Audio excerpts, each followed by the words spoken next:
Paying a quarter for a shopping cart and profit margin challenges. This is Ken Boyd with the Accounting Accidentally Substack. So when you shop at Aldi, a grocery store chain, you need a quarter to use a shopping cart. But don't worry, you get your quarter back when you return it.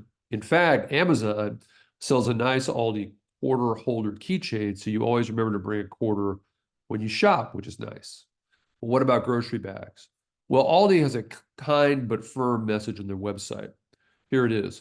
Aldi encourages shoppers to bring their own bags and to bag their own groceries at bagging counters.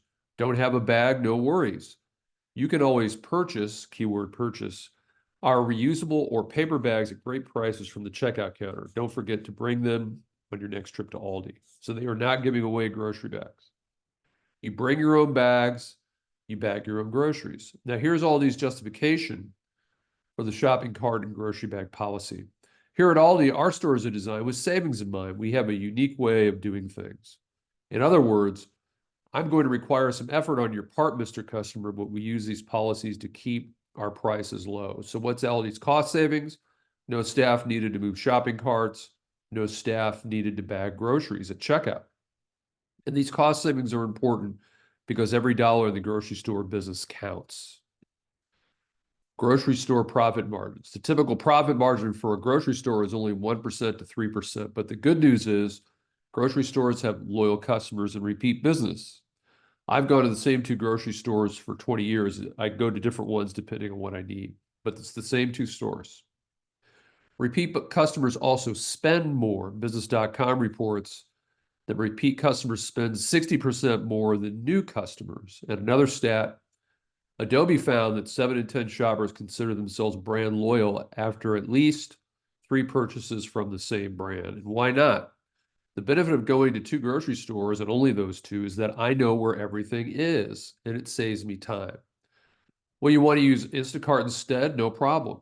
You have an idea of what your grocery store carries, so ordering it from a delivery service is a lot easier. You know what your grocery store carries for the most part, at least the things that you normally buy. So we're going through a self-service revolution. I eat the same foods, go to the same places, and buy the same things over and over. And I'm noticing a trend. I'm getting pushed into self-service by businesses. Now, I don't mind it because it saves time and I avoid weird and uncomfortable conversation with random people. So here's 3 examples. I go to Panera every day. I always use the self-service kiosk. And as this article points out, Panera was one of the first restaurants to embrace the new technology of kiosk, installing kiosk in half of its roughly 800 locations way back in 2015. Sit-down restaurants. A friend of mine was complaining that he was at a new restaurant. He didn't realize they had a code on the table for him to pull up the menu and order directly. You scan a code on the menu to order your food, and they bring the food.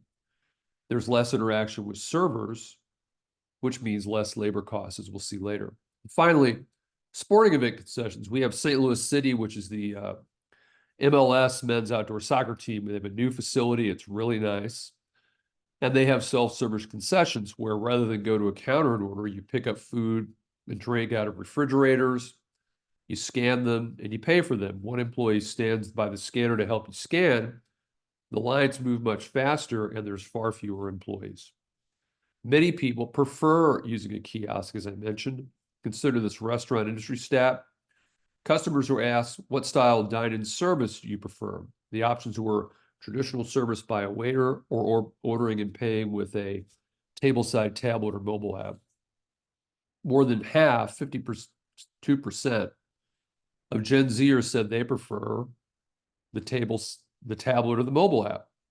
45% of millennials prefer the tablet or the mobile app. So the younger you are, the more you prefer this new method, self-service method of paying. And this technology will continue to reduce the number of employees needed, and AI will accelerate the trend even faster. So what's the company benefit? It's lower both direct and indirect costs. Lower costs and higher profits. So let's define these terms. Direct costs are defined as a cost that can be directly traced to a product produced or a service provided. When a server in a restaurant is replaced, at least in part, by a kiosk at a table, The restaurant needs less total labor to serve the same number of customers. Indirect costs, on the other hand, cannot be directly traced to a product or service. Instead, indirect costs are allocated based on some sort of activity level, labor hours, machine hours, some sort of measurement of activity. A grocery store employee who gathers carts in the parking lot, and we've all seen these folks, and brings them back into the store, that's an indirect cost. In both cases, lower labor costs increase profit margins. So food for thought. That's as far as we'll get right now. If you'd like more interesting articles on accounting and finance, you can go to Accounting Accidentally at Substack.